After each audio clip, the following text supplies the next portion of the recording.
Good evening to all of you my dear student. कैसे हैं बच्चों आप सब। और जैसे कि आप जानते हैं इस समय जो हमारी यूनिट चल रही है वो क्लास 11 की यूनिट नंबर 4 चल रही है। यूनिट नंबर 4 क्या है? प्लांट फिजियोलॉजी है। और प्लांट फिजियोलॉजी में आज हम लोग जो चैप्टर है हमारा वह है रेस्पिरेशन इन प्लांट्स। इस चैप्टर के अभी तक टोटल हम 5 लेक्चर्स लगा चुके हैं और यह है हमारा लेक्चर नंबर 6। इस लेक्चर नंबर 6 में हम लोग बात करेंगे इलेक्ट्रॉन ट्रांसपोर्ट सिस्टम की। जैसे कि मैंने आपको बताया था कि जो इलेक्ट्रॉन ट्रांसपोर्ट सिस्टम होता है वो माइटोकॉन्ड्रिया की जो इनर मेम्ब्रेन है वहां पर होता है। तो यहां पर हम ये समझेंगे कि ये इलेक्ट्रॉन ट्रांसपोर्ट सिस्टम का फंक्शन क्या है, फर्स्ट पॉइंट। सेकंड, इसका स्ट्रक्चर्स क्या है, सेकंड। और थर्ड, इसकी मैकेनिज्म क्या है, किस तरीके से यहां पर प्रॉपर एटीपी का हम फॉर्मेशन करते हैं।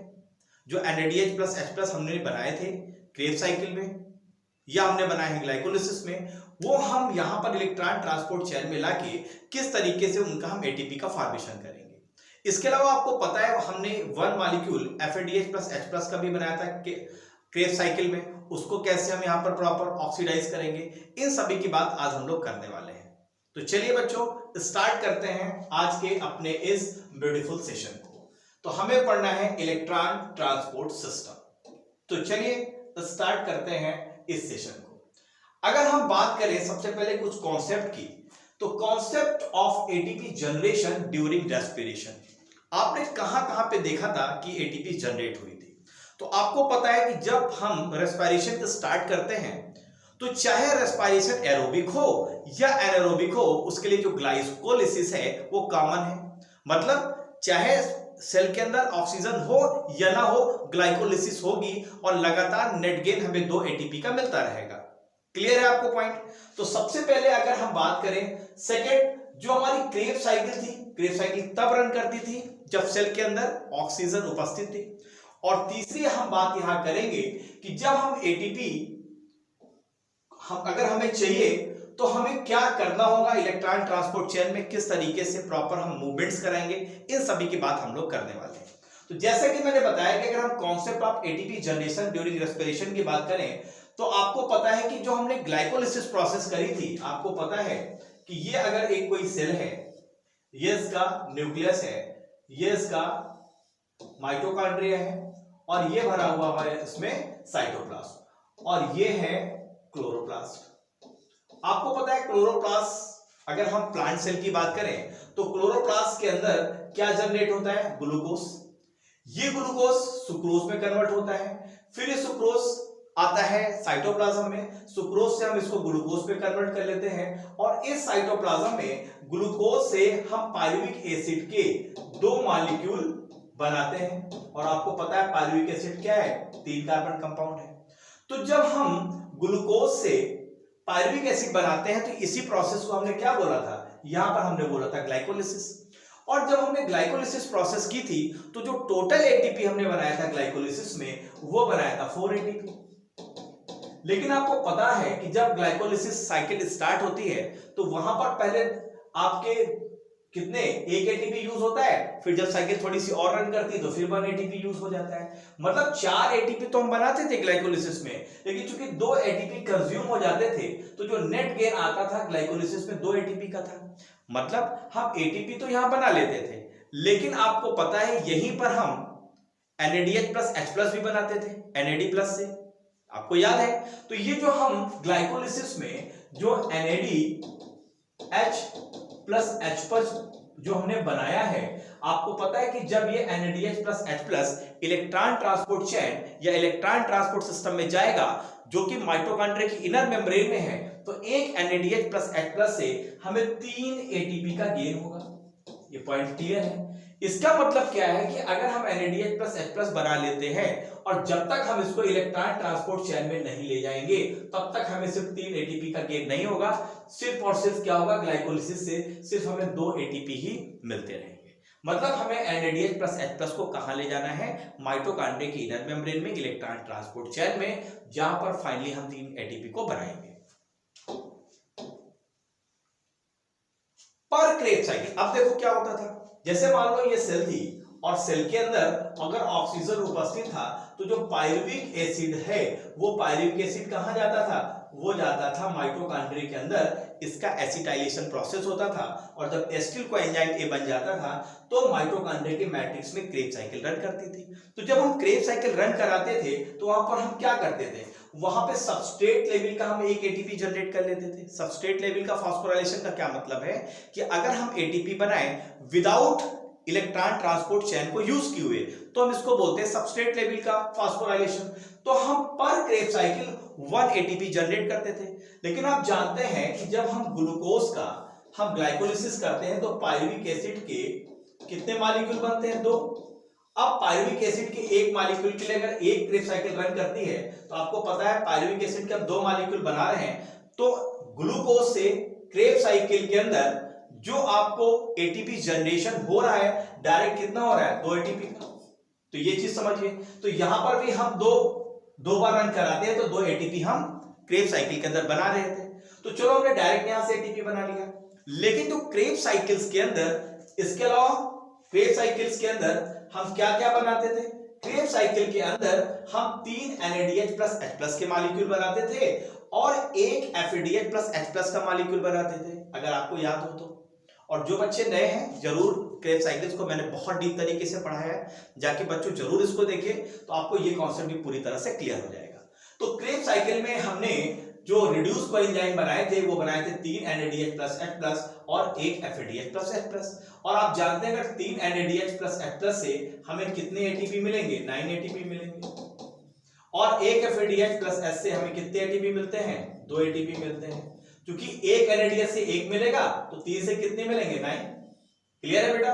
FADH प्लस H कितना मिलेगा, 2 एटीपी मिलेगा।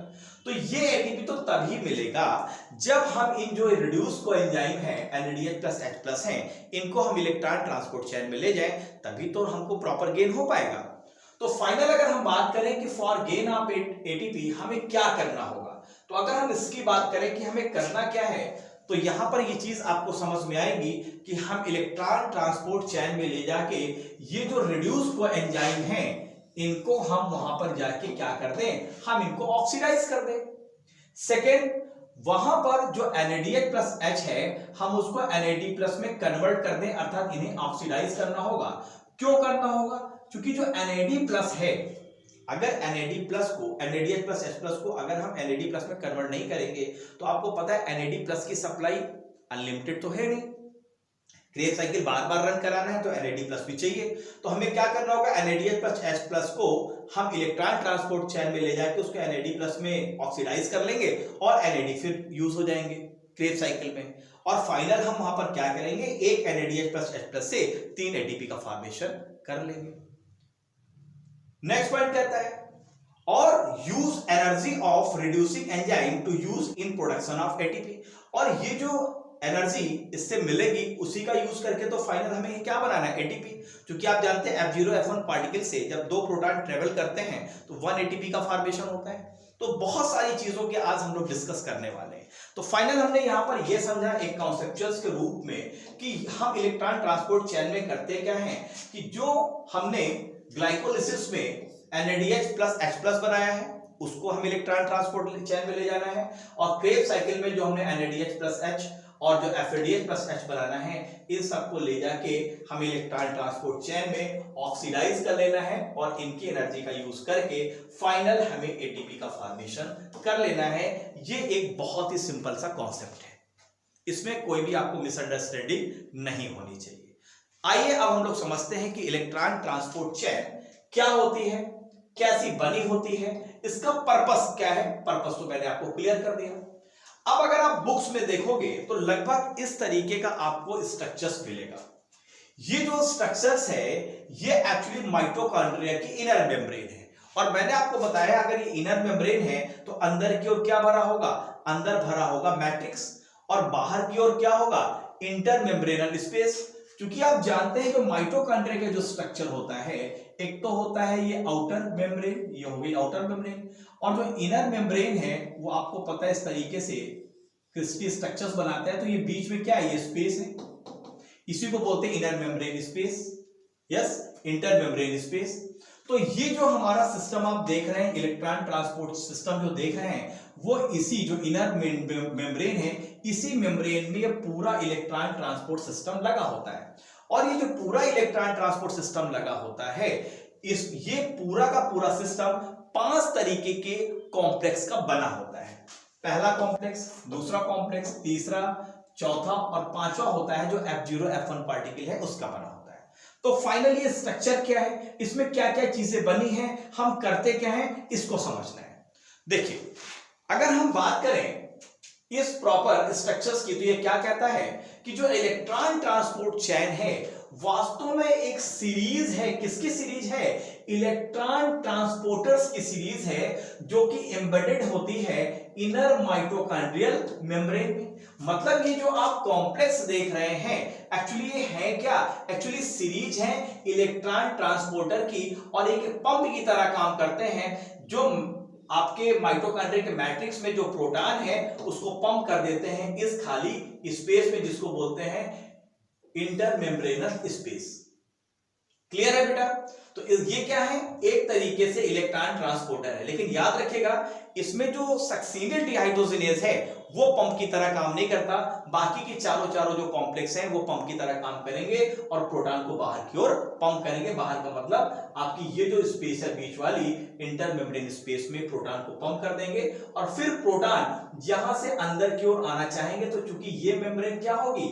इम्परमेबल होगी प्रोटॉन के लिए, तो यहां पर स्पेसिफिक स्ट्रक्चर्स लगे होंगे जिसको बोलेंगे F0 F1 पार्टिकल। और यहां से जब प्रोटॉन अंदर की ओर आएंगे तो अपनी एनर्जी को लूज करेंगे, तो जब 2 प्रोटॉन इसके अंदर से ट्रेवल करेंगे तो हम यहां पर एटीपी का फॉर्मेशन कर लेंगे।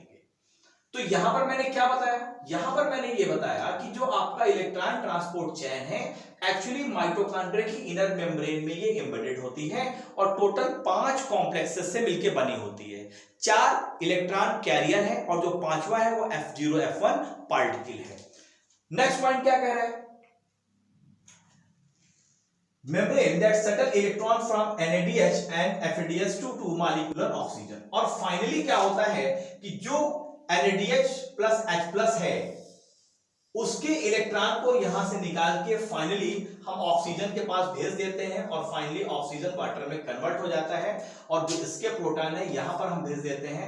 यहां पर लगातार प्रोटॉन का कंसंट्रेशन बढ़ता है, और जब कंसंट्रेशन बढ़ता है तो यही प्रोटॉन आना चाहते हैं, तो यहां पर लगा होता है F0 F1 पार्टिकल। इसके थ्रू जब प्रोटॉन अंदर आते हैं तो इसकी एनर्जी का यूज होके फाइनली हम एटीपी का फॉर्मेशन करते हैं। तो कहता है in the process protons are pumped from the mitochondrial matrix in the intermembranous space and the oxygen is reduced to form water। मैंने क्या बताया? इसमें सेकेंड कॉम्प्लेक्स जो कि सक्सीनिल डिहाइड्रोजिनेज है, इसको छोड़ के बाकी फर्स्ट, थर्ड और आपका ये 4, ये सब प्रोटॉन पंप की तरह काम करते हैं, और प्रोटॉन को यहां से लेके फाइनली इस इनर मेम्ब्रेन स्पेस में भेज देते हैं, यहां पर पंप कर देते हैं। और जो इलेक्ट्रॉन ये NADH प्लस H प्लस का है, इसको रिसीव करके फाइनली इस इलेक्ट्रॉन ट्रांसपोर्ट चेन में चलता है, और फाइनली इस इलेक्ट्रॉन को कौन रिड्यूस करता है? ऑक्सीजन का हाफ मॉलिक्यूल, और प्रोटॉन ले लेता है जिसकी एनर्जी खो चुकी है, यस, और इलेक्ट्रॉन यहां से रिसीव करता है और वाटर का 1 मॉलिक्यूल बन जाता है। इसीलिए हम बोलते हैं कि जो हम एटीपी का फॉर्मेशन करते हैं वो प्रेजेंस ऑफ ऑक्सीजन करते हैं, यस। इसीलिए हम इस तरीके के एटीपी के फॉर्मेशन को बोलते हैं ऑक्सीडेटिव फास्फोराइलेशन। क्लियर है बेटा? जरा इसका स्क्रीनशॉट ले लीजिए।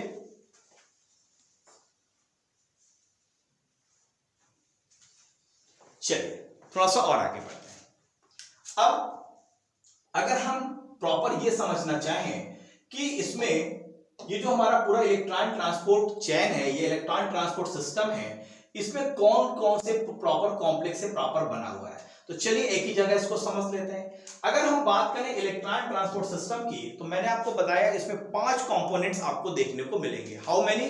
5 कंपोनेंट्स। पहला होता है, इसको बोलते हैं NADP डिहाइड्रोजिनेज कॉम्प्लेक्स, जो कि आप देख रहे हैं यहां पर है। सेकंड होता है हमारा सक्सीनिल डिहाइड्रोजिनेज कॉम्प्लेक्स, ये है हमारा सेकंड वाला। थर्ड है इसका साइटोक्रोम B C1 कॉम्प्लेक्स, तो थर्ड हमारा ये है साइटोक्रोम B C1 कॉम्प्लेक्स। और फोर्थ होता है साइटोक्रोम सी ऑक्सीडेज कॉम्प्लेक्स, जिसमें cytochrome A and cytochrome A3 होता है, और चौथा होता है हमारा ये कॉम्प्लेक्स। और जो पांचवा है जो यहां पर नहीं दिखाया गया है, ये है एटीपी सिंथेसिस, जिसको बोलते हैं F0 F1 पार्टिकल, यस, जिसको बोलते हैं ऑक्सीसोम, जो यहां पर इस तरीके से प्रॉपर लगे होते हैं। क्लियर है बेटा? तो पांचवा हो गया हमारा ये। तो जो पूरा इलेक्ट्रॉन ट्रांसपोर्ट सिस्टम है, आपको यहां पर 5 कॉम्प्लेक्सेस मिल रहे हैं। देखो ये तो कॉम्प्लेक्स की तरह नहीं है, क्योंकि ये तो ट्रेवलिंग पाथवे है प्रोटॉन के लिए। तो जनरली हम बोलते थे कि 4 कॉम्प्लेक्स होते हैं। पहला NADP dehydrogenase complex, second succinyl dehydrogenase complex, third cytochrome B7 complex, and fourth है हमारा साइटोक्रोम C ऑक्सीडेज कॉम्प्लेक्स, जिसमें आपको साइटोक्रोम A एंड A3 मिलेगा। तो ये प्रॉपर है स्ट्रक्चर किसका? इलेक्ट्रॉन ट्रांसपोर्ट चेन का। इसका भी आप स्क्रीनशॉट ले सकते हैं प्रॉपर। चलिए अब हम थोड़ा सा इसको डिटेल में स्टडी करते हैं और समझते हैं कि किस तरीके से इलेक्ट्रॉन ट्रांसपोर्ट जो सिस्टम है उसमें किस तरीके से एटीपी का फॉर्मेशन होता है। तो सबसे पहले तो हमें इनर माइटोकॉन्ड्रियल मेम्ब्रेन पे दिखाना होगा ये कॉम्प्लेक्स कहां पर है, और किस तरीके से जो NADH+H+ है वो किस तरीके से अपने प्रोटॉन और इलेक्ट्रॉन को रिमूव करते हैं। प्रोटॉन इलेक्ट्रॉन को कौन लेता है, कौन इसको पंप करेगा, किस तरीके से अंदर प्रोटॉन की संख्या कम होगी, बाहर ज्यादा होगा, किस तरीके से ग्रेडियंट्स क्रिएट होगा, किस तरीके से प्रोटॉन F0 F1 पार्टिकल से निकलकर फिर माइटोकॉन्ड्रिया के मैट्रिक्स में आना चाहेंगे, किस तरीके से उनकी एनर्जी का यूज होकर फाइनल हम एटीपी को बनाएंगे। इन्हीं सारी चीजों को यहां पर समझना है। चलिए दोस्तों स्टार्ट करते हैं हम यहां पे समझना। सबसे पहले आप देख पा रहे होंगे यहां पर 3 चीजें हैं। 3 चीजें कौन कौन सी हैं? यहां पर हमको 5 कॉम्प्लेक्सेस देखना है। पहला NADP डिहाइड्रोजिनेस कॉम्प्लेक्स जो आप देख रहे हैं, और ये जो मैंने यहां पर ये एरो दिखाया है इसमें जो भी चीजें हैं सब माइटोकॉन्ड्रिया की इनर मेम्ब्रेन में है। तो पहला आ गया NADP डिहाइड्रोजिनेस कॉम्प्लेक्स, सेकंड आ गया हमारा सक्सीनिल डिहाइड्रोजिनेस कॉम्प्लेक्स, ये है आपका। थर्ड आ गया हमारा साइटोक्रोम B7 कॉम्प्लेक्स, ये है हमारा थर्ड। फोर्थ है हमारा साइटोक्रोम C ऑक्सीडेज कॉम्प्लेक्स, ये आप देख रहे हैं कॉम्प्लेक्स। और जो फिफ्थ है हमारा वो है F0 F1 पार्टिकल जो यहां पर देख रहे हैं। अब ये सब के सब कहां लगे हैं? ये सब के सब लगे हैं माइटोकॉन्ड्रिया की इनर मेम्ब्रेन में। अब हमें करना क्या है? आपको पता है जो क्रेब साइकिल रन करी है वो कहां पर रन करी है? माइटोकॉन्ड्रिया की यहां पर मैट्रिक्स में रन करी है, इस मैट्रिक्स में रन करी है। और ये जो इलेक्ट्रॉन ट्रांसपोर्ट चेन देख रहे हैं वो कहां पर है? यहां पर इनर मेम्ब्रेन में। तो अब थोड़ा सा हम इसको जरा पार्टीशन कर लेते हैं किस तरीके से। इसके बाहर का जो स्पेस है वो है पेरीमाइटोकॉन्ड्रियल स्पेस, मतलब ये वाला स्पेस जो आप देख रहे हैं, ये जो स्पेस है आउटर और इनर मेम्ब्रेन के बीच की जो खाली जगह है, तो इसके ऊपर हो जाएगा पेरीमाइटोकॉन्ड्रियल स्पेस। और चूंकि ये है इनर मेम्ब्रेन में स्थित, तो अंदर वाली जो है ये हो गया, जो अंदर भरा हुआ है ये हो गया माइटोकॉन्ड्रियल मैट्रिक्स। क्लियर है पॉइंट? फिर से बता देता हूं, ये जो इलेक्ट्रॉन ट्रांसपोर्ट चेन आप देख रहे हैं ये कहां सिचुएटेड है? ये माइटोकॉन्ड्रिया की इनर मेम्ब्रेन में सिचुएटेड है, फर्स्ट पॉइंट। इसके बाहर ये जो खाली स्पेस है इसको हम बोल रहे हैं पेरीमाइटोकॉन्ड्रियल स्पेस, मतलब आउटर और इनर्स के बीच वाला जो खाली स्पेस है इसको हम बोल रहे हैं पेरीमाइटोकॉन्ड्रियल स्पेस। इसी स्पेस में तो प्रोटॉन पंप किए जाएंगे। अब देखो ये हो गया माइटोकॉन्ड्रियल मैट्रिक्स। अब क्या होगा? आपको पता है कि जो मैट्रिक्स है इसी में क्रेब साइकिल हमारी रन करती है। क्रेब साइकिल कहां रन करेगी? यहां पर रन करेगी। तो क्रेब साइकिल में जो हमने रिड्यूस एंजाइम बनाए हैं NADH+H+, वो यहीं पर होंगे ना। अब यहां पर होंगे तो ये जो चैन है वो किस तरीके से मदद करेगा, इस चीज को अब हमें प्रॉपर तरीके से समझना है। देखो किस तरीके से होगा। सबसे पहले जो हमारा कॉम्प्लेक्स है वो है NADP डिहाइड्रोजिनेस कॉम्प्लेक्स, इसको हम F7 भी बोलते हैं। और अब क्या होगा देखो यहां पर समझना है। सबसे पहले आप पॉइंट्स देखो, यहां पर NADH+H+ रिड्यूसिंग एंजाइम है, तो NADH+H+ जो रिड्यूसिंग एंजाइम है ये कन्वर्ट होगा NAD+ में। और आप देखिए जब NADH+H NAD में कन्वर्ट होता है तो इससे हमें क्या क्या मिलेगा? इससे हमें मिलेगा, ये तो हमें मिलेगा प्रोटॉन और हमें मिलेगा इलेक्ट्रॉन। क्लियर है? तो 2 NADH+H+ के अगर हम मॉलिक्यूल लेते हैं तो हमको क्या मिलेंगे? 2 प्रोटॉन मिलेंगे और 2 इलेक्ट्रॉन मिलेंगे। तो ये जो NADH+H+ जब NAD+ में कन्वर्ट होगा तो इसमें H+ जो इलेक्ट्रॉन है, तो देखो प्रोटॉन को कौन रिसीव करेगा? NADPH डिहाइड्रोजिनेस कॉम्प्लेक्स रिसीव करेगा। इसको हम FMN भी बोलते हैं। तो जब FMN H प्लस को रिड्यूस करेगा तो FMN किस में कन्वर्ट हो जाएगा बेटा? ये कन्वर्ट हो जाएगा FMNH2 में, क्योंकि क्या हो जाएगा, FMN रिड्यूस हो गया, हाइड्रोजन इससे जुड़ गया, और जो इलेक्ट्रॉन है इलेक्ट्रॉन को ये रिसीव कर लेगा। तो चूंकि FMnH2 में कन्वर्ट हो गया तो ये क्या करेगा, FMnH2 फिर से FMN में कन्वर्ट होना चाहेगा, तो जो इसके प्रोटॉन है प्रोटॉन को ये बाहर की तरफ यहां पर पंप कर देगा। कहां पर पंप कर दिया? ये जो हमारी पेरी माइटोकॉन्ड्रियल स्पेस है। अब सोचो अगर लगातार ये रिएक्शन हो तो आपको क्या समझ में आएगा कि इलेक्ट्रॉन को ये रिसीव कर रहा है और प्रोटॉन को यहां पर पंप कर दे रहा है, और ये जो इलेक्ट्रॉन रिसीव हुआ है इस इलेक्ट्रॉन को ये यूबीक्विनोन कॉम्प्लेक्स Q को दे देगा। कैसे, समझो। यहां पर जो इलेक्ट्रॉन है उसको कौन रिसीव कर लेगा? यूबीक्विनोन कॉम्प्लेक्स Q, और जब ये रिसीव इलेक्ट्रॉन को कर लेगा, क्योंकि इसका प्रोटॉन तो यहां जा चुका है, इसने इसको पंप कर दिया है, तो इलेक्ट्रॉन तो इस यूबीक्विनोन कॉम्प्लेक्स Q ले लेगा। अब यहां तक समझो, अब यहीं पर रुको। अब क्या होगा, तो यहां पर तो NADH प्लस H प्लस हुआ। अब जो दूसरा कंपाउंड है, दूसरा कॉम्प्लेक्स है सक्सिनिल डिहाइड्रोजनेस कॉम्प्लेक्स, देखो यहां पर क्या हो रहा है। आपको पता है हमने FADH प्लस H प्लस बनाया था क्रेब साइकिल में ना, उसको भी तो हमें फाइनली क्या करना है, उसके भी तो H प्लस निकालने हैं, इलेक्ट्रॉन निकालने हैं। तो FADH2 को हम FAD प्लस में कन्वर्ट करेंगे तो इसका जो प्रोटॉन है और वो इलेक्ट्रॉन है, ठीक वैसी जैसे इसने एब्जॉर्ब किया है, मतलब लिया है, रिसीव किया है, वैसी सक्सिनिल डिहाइड्रोजनेस कॉम्प्लेक्स इसके प्रोटॉन और इलेक्ट्रॉन को लेगा। यस, तो प्रोटॉन को लेने के बाद, प्रोटॉन और इलेक्ट्रॉन को देने के बाद ये किसको दे देगा? ये देगा यूबीक्विनोन कॉम्प्लेक्स Q को। यस, और आपको पता है ये मोबाइल है, तो ये क्या करेगा, प्रोटॉन को जो यूबी है, यूबीक्विनोन है, ये क्या करेगा, ये प्रोटॉन को यहां पंप कर देगा पेरी माइटोकॉन्ड्रियल स्पेस में, और इसके पास जो इलेक्ट्रॉन यहां से आया है इस इलेक्ट्रॉन को दे देगा किसको? साइटोक्रोम Bc1 कॉम्प्लेक्स को दे देगा। क्लियर है? तो इलेक्ट्रॉन तो इसके पास पहुंच गए, लेकिन जो इसके पास प्रोटॉन आए थे यहां से यहां पर आए थे, वो यहां पर पेरी माइटोकॉन्ड्रियल स्पेस में आ गए। तो आप एक चीज देख पा रहे हैं कि यहां से भी प्रोटॉन यहां पर पंप किए गए और इसने भी यहां प्रोटॉन को छोड़ दिया, क्योंकि जब ये रिड्यूस होगा तो प्रोटॉन यहां देगा और इलेक्ट्रॉन को यहां कर देगा। यस, यूबी जो है यूबीक्विनोन में कन्वर्ट होगा तो ये प्रोटॉन को यहां दे देगा और इलेक्ट्रॉन को यहां पर आगे फॉरवर्ड कर देगा। अब इलेक्ट्रॉन को किसने रिसीव किया? साइटोक्रोम Bc1 कॉम्प्लेक्स ने।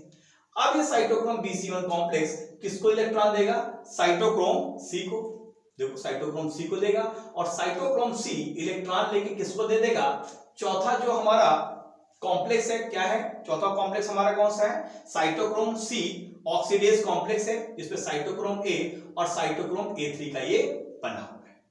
अब ये जो इसके पास इलेक्ट्रॉन आए हैं, तो ये इलेक्ट्रॉन को क्या करेगा? यहां पर पंप कर देगा बाहर की ओर, सॉरी प्रोटॉन को यहां पर पंप कर देगा और इलेक्ट्रॉन को किसको दे देगा? ऑक्सीजन को दे देगा। अब इसको ऑक्सीजन, ये जो है हमारा यहां पर हाफ ऑक्सीजन है, इसको ये इलेक्ट्रॉन को रिसीव करेगा इससे और प्रोटॉन को रिसीव करेगा इसी मैट्रिक्स से, और फाइनली ये ऑक्सीजन कन्वर्ट हो जाएगा वाटर के 1 मॉलिक्यूल में। तो ये जो रिएक्शन होती है, इसी रिएक्शन को हम बोलते हैं टर्मिनल रिएक्शन। बात समझ में आई? इस रिएक्शन को हमने क्या बोला? Terminal reaction. आपने यहां से यहां तक देखा, एक चीज आपको समझ में आ रही थी कि इलेक्ट्रॉन चाहे इसका हो चाहे FADH2 का इलेक्ट्रॉन हो, ये ले रहे थे और फाइनली आगे बढ़ा रहे थे, और फाइनली इलेक्ट्रॉन को कौन रिसीव कर रहा था? ऑक्सीजन, और फाइनली वाटर के 1 मॉलिक्यूल में कन्वर्ट हो रहा था। क्लियर है? वाटर के 1 मॉलिक्यूल्स को कन्वर्ट होने के लिए 2 प्रोटॉन चाहिए, 2 इलेक्ट्रॉन चाहिए, और आधा मॉलिक्यूल ऑक्सीजन का ये कन्वर्ट हो जाता है वाटर में प्लस एनर्जी। तो फाइनल आप यहां पर देख रहे हैं एक चीज आपको कि जो भी प्रोटॉन इनके हैं, चाहे NADH प्लस H प्लस के हों या FADH प्लस H प्लस के हों, वो यहां पर पेरी माइटोकॉन्ड्रियल स्पेस में भेज दिए गए हैं। इसका मतलब क्या है कि माइटोकॉन्ड्रियल मैट्रिक्स के अंदर जो ये जो भरा हुआ है, यहां पर प्रोटॉन का जो कंसंट्रेशन है वो कम हो रहा है, और बाहर की तरफ प्रोटॉन का जो कंसंट्रेशन है वो बढ़ जा रहा है। अब देखो, जो प्रोटॉन बेचारे पहले माइटोकॉन्ड्रियल मैट्रिक्स में थे, भले ही इसके साथ जुड़े थे NADH प्लस H प्लस के साथ, तो घर तो उनका यही था ना, माइटोकॉन्ड्रियल मैट्रिक्स, और कहां भेज दिए गए, घर के बाहर, इस पेरीमाइटोकॉन्ड्रियल स्पेस में। अब ये यहां से रिटर्न होके यहां आना चाहते हैं, लेकिन आपको पता होना चाहिए कि जो माइटोकॉन्ड्रियल मेम्ब्रेन है वो प्रोटॉन के लिए इम्परमेबल है। तो इस मेम्ब्रेन के थ्रू तो ये प्रोटॉन यहां से यहां नहीं आ पाएंगे, तो करेंगे क्या, फिर इसके लिए स्पेशल तरीके के यहां पर ऑक्सीजोम लगे होते हैं, जिसको हम बोलते हैं F0 F1 पार्टिकल, जो हमारा 5वां कॉम्प्लेक्स है। और ये जो इसकी खाली जगह होती है यहां पर, यस, ये प्रोटॉन के लिए प्रॉपर ट्रेवल पाथ होता है, और यहां पर लगा होता है एटीपी सिंथेज एंजाइम। अब देखो इस पेरीमाइटोकॉन्ड्रियल स्पेस में आप देख पा रहे हैं कि पेरीमाइटोकॉन्ड्रियल स्पेस में लगातार प्रोटॉन का कंसंट्रेशन बढ़ रहा है और प्रोटॉन यहां पर आना चाहता है। अब चूंकि इनर मेम्ब्रेन इम्परमेबल है प्रोटॉन के लिए, तो प्रोटॉन पेरीमाइटोकॉन्ड्रियल स्पेस से माइटोकॉन्ड्रियल मैट्रिक्स में नहीं आ पा रहे हैं, तो उसके लिए सिर्फ एक ही रास्ता है। रास्ता कौन सा है, F0 F1 पार्टिकल। तो यहां पर क्या करेंगे कि दो प्रोटॉन यहां से ट्रेवल करके इस तरीके से नीचे की ओर आएंगे, तो जब आएंगे तो अपनी एनर्जी को निकालेंगे।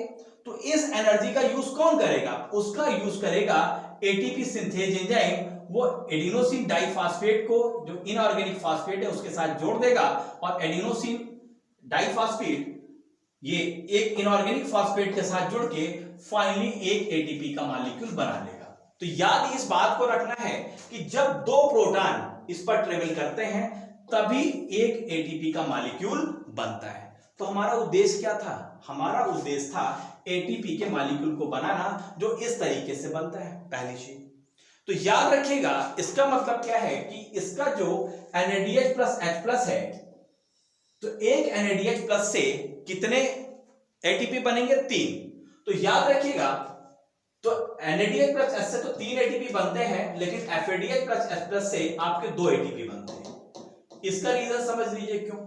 इसका रीजन इसलिए कि देखिए FADH2 थोड़ा लेट में एंट्री कर रहा है, सक्सीडेड डिहाइड्रोजनेज कॉम्प्लेक्स के थ्रू इसके प्रोटॉन और इलेक्ट्रॉन एक्सेप्ट हो रहे हैं। अब चूंकि लेट होने की वजह से क्या होता है, एक एटीपी का फॉर्मेशन कम हो जाता है। नेक्स्ट क्वेश्चन होगा कि ऐसा क्यों होता है। इसलिए होता है कि जो आप रिडॉक्स पोटेंशियल देखेंगे उसके अनुसार ही तो यहां पर ये अटैच होगा FADH प्लस H प्लस इसके साथ। तो इसी वजह से क्या होता है कि FADH प्लस H से हम 2 एटीपी बनाते हैं, जबकि NADH प्लस H प्लस से हम 3 एटीपी बनाते हैं, क्योंकि NADH प्लस H प्लस पूरे चैन में शुरू से ही एंट्री कर जाता है, जबकि FADH plus H late entry करता है और इस सेकेंड कॉम्प्लेक्स से एंट्री कर पाता है। That is why FADH plus H plus से हमसे में 2 एटीपी का गेन होता है, जबकि NADH प्लस H से हमें 3 एटीपी का गेन होता है। क्लियर है बेटा। तो फाइनल आपने ये समझा कि वास्तव में एटीपी का फॉर्मेशन क्यों हो रहा है। तो फॉर्मेशन का कारण यह था कि पेरीमाइटोकॉन्ड्रियल स्पेस में प्रोटॉन का कंसंट्रेशन कम होना और पेरीमाइटोकॉन्ड्रियल स्पेस में प्रोटॉन का कंसंट्रेशन बढ़ना। अब यहां पर अगर प्रोटॉन ज्यादा है तो वो माइटोकॉन्ड्रियल मैट्रिक्स में आना चाहते हैं, लेकिन जो इनर मेम्ब्रेन है, चूंकि कैसी है, इम्परमेबल है, उनके लिए सिर्फ एक ही रास्ता है, कौन सा, हमारा जो F0 F1 पार्टिकल है, इसके थ्रू ही प्रोटॉन निकल सकते हैं, मतलब आ सकते हैं। तो जब 2 प्रोटॉन यहां पर आएंगे तो अपनी एनर्जी छोड़ेंगे, उस एनर्जी का यूज करके एटीपी सिंथेज एंजाइम एक एडीपी को इनऑर्गेनिक फॉस्फेट के साथ जोड़ देगा और फाइनल एटीपी का मॉलिक्यूल हमारा बन जाएगा। तो इस तरीके से हमने देखा किस तरीके से एटीपी का फॉर्मेशन होता है और जो हमारा इलेक्ट्रॉन ट्रांसपोर्ट चेन है, इलेक्ट्रॉन ट्रांसपोर्ट सिस्टम है, वो किस तरीके से प्रॉपर बना हुआ है। अब यहां पर इससे रिलेटेड कुछ फैक्ट हैं, उनकी भी हम बात करेंगे। अगर हम बात करें इस साइटोक्रोम सी की, तो आपको पता होना चाहिए जो साइटोक्रोम सी है ये एक मोबाइल फैक्टर होता है, मोबाइल एक इलेक्ट्रॉन कैरियर है। तो इस चीज को भी आपको याद रखना है। चलिए कुछ अब हम लोग फैक्ट देख लेते हैं। पहली बात है कि जो एटीपी बन रहा है वो प्रोटॉन मोटिव फोर्स की वजह से बन रहा है। क्यों? क्योंकि मेरी माइटोकॉन्ड्रियल स्पेस में प्रोटॉन इकट्ठा होते जा रहे हैं और वो मैट्रिक्स में आना चाहते हैं। इनर मेम्ब्रेन माइटोकॉन्ड्रिया की वो परमेबल नहीं है प्रोटॉन के लिए, क्योंकि जब वो F0 F1 पार्टिकल से आते हैं तभी वहां पर हम एटीपी का फॉर्मेशन कर पाते हैं। तो मेन जो कंसंट्रेशन ग्रेडियंट डेवलप होता है वही एटीपी के फॉर्मेशन का कारण बनता है। तो अगर हम बात करें कि प्रोटॉन मोटिव फोर्स है क्या, तो आप देख रहे थे कि जब इलेक्ट्रॉन ट्रांसपोर्ट चेन आप देख रहे थे तो यहां पर जो coenzyme Q, FMN can release H plus ion in perimitochondrial space and lead to differential proton H plus ion concentration across inner mitochondrial membrane, lead to creation of proton gradient. वही सारी चीजें जो मैंने आपको स्टेप बाय स्टेप बताई है, वही सारी चीजें यहां पर लिखी हुई है। तो जो एक्चुअली जो प्रोटॉन मोटिव फोर्स क्या है, प्रोटॉन मोटिव फोर्स वही है जो आपने ग्रेडियंट डेवलप किया है। ग्रेडियंट का मतलब डिफरेंस डेवलप किया है, कंसंट्रेशन पेरीमाइटोकॉन्ड्रियल स्पेस पे बढ़ा दिया और मैट्रिक्स में कम कर दिया, तो F0F1 पार्टिकल से जो कंसंट्रेशन बढ़ा हुआ है प्रोटॉन का, वो वहां से जब मैट्रिक्स में आएंगे तो अपनी एनर्जी लूज करेंगे और वहां पर हम एटीपी का फॉर्मेशन कर लेंगे। नेक्स्ट पॉइंट, अगर हम इंपैक्ट की बात करें तो जो प्रोटॉन मोटिव फोर्स है वो do not allow stay proton H plus ion को इन पेरीमाइटोकॉन्ड्रियल स्पेस, इसलिए वो रिटर्न होके कहां आना चाहते हैं मैट्रिक्स में, किसके थ्रू, F0F1 पार्टिकल्स के थ्रू सिलेक्टिवली, और जिसकी वजह से हम एटीपी का फॉर्मेशन करते हैं। और आपको पता है जब दो हाइड्रोजन पासेस होंगे आयन F0 पार्टिकल्स के थ्रू तो हम 1 एटीपी का फॉर्मेशन करेंगे। यहां से एक बहुत ही अच्छा क्वेश्चन नीट का बन सकता है। नेक्स्ट पॉइंट, फैक्ट की अगर हम बात करें तो यूबिक्विनोन, साइटोक्रोम सी दो मोबाइल कैरियर होते हैं माइटोकॉन्ड्रियल में, ये फिक्स नहीं होते, ये मूविंग करते रहते हैं। यस, एक बहुत इंपॉर्टेंट पॉइंट है। आपको पता है कि जब कोई पॉइजन खा लेता है तो उसकी डेथ हो जाती है। डेथ का कारण क्या होता है, जब साइनाइड जो होता है वह एक्चुअली साइटोक्रोम ऑक्सीडेज की एक्टिविटी को क्या कर देता है, इनहिबिट्स कर देता है, which catalyse the oxidation of cytochrome A3 and reduction of oxygen. तो आपको पता है अगर हमारी इलेक्ट्रॉन ट्रांसपोर्ट चेन डिस्टर्ब हो गई तो फाइनली क्या हो जाएगी, हमारी डेथ हो जाएगी। In mitochondria of some plants, लेकिन आप देखिए प्लांट्स में कुछ बहुत ही अच्छे अल्टरनेटिव देखने को मिलते हैं। अगर वहां पर कभी साइनाइड्स अगर आप दे रहे हैं वहां पे प्लांट्स में, तो वहां पर इलेक्ट्रॉन ट्रांसपोर्ट चेन ब्लॉक नहीं होती, क्योंकि वहां पर अल्टरनेटिव आपको इलेक्ट्रॉन पाथवे देखने को मिलता है। और इसका सबसे बेस्ट उदाहरण है स्पिनच और पाइसम। इस तरीके से कुछ ये इंपॉर्टेंट फैक्ट है माय डियर स्टूडेंट जो हम लोग ने समझा। आई होप आपको लेक्चर जरूर अच्छा लगा होगा। अगर अच्छा लगा है तो जरूर अपने दोस्तों के साथ शेयर करिए, लाइक जरूर करिए बेटा, क्योंकि बहुत मेहनत के साथ मैं आप सभी को समझाने के लिए इतनी ब्यूटीफुल स्लाइड्स को बनाता हूं। जो बच्चे नए हैं मैं उसको बता देता हूं, 3 वो रास्ते, जिन 3 रास्तों के थ्रू वो हमारे रिकॉर्डेड लेक्चर्स और आने वाले लाइव सेशंस के उनको नोटिफिकेशन मिल जाएंगे। वो रास्ते कौन कौन से हैं? पहला रास्ता है आप गूगल प्ले स्टोर में जाके हमारे ऐप को डाउनलोड कर सकते हैं, DNC my education Kevin media. Second रास्ता है टेलीग्राम चैनल को डाउनलोड करिए, टेलीग्राम ऐप को डाउनलोड करिए, यहाँ पर doctor DN Gupta for NEET ये चैनल है, इसके थ्रू आप हमसे जुड़ सकते हैं। और तीसरा, अगर अभी ये लेक्चर आप यूट्यूब चैनल्स पे देख रहे हैं तो अभी के अभी चैनल्स को सब्सक्राइब कर लीजिए और बेल आइकन जरूर प्रेस कर दीजिए, जिससे आपको नोटिफिकेशन आपको मिलते रहे। अभी तक पूरे इंडिया से 18,000 से ज्यादा नीट एस्पायरेंट्स हमारे टीम्स को ज्वाइन कर चुके हैं और अब आपका भी बहुत ही मोस्ट वेलकम है। और कोई प्रॉब्लम से बेटा यहाँ पर 2 मोबाइल नंबर दिए गए हैं, इससे थ्रू भी आप हमसे कांटेक्ट कर सकते हैं। तो इस तरीके से सेशंस को हम लोग क्लोज करते हैं। अगर आपको ये सेशन अच्छा लगा है तो जरूर लाइक करिए, शेयर करिए और कमेंट्स जरूर करके बताइए कि आपको ये सेशन कैसा लगा, क्योंकि जो भी आप कमेंट्स करते हैं उनको मैं जरूर देखता हूँ और जरूर से जरूर आपको रिप्लाई देता हूँ। तो good night, see you, bye bye.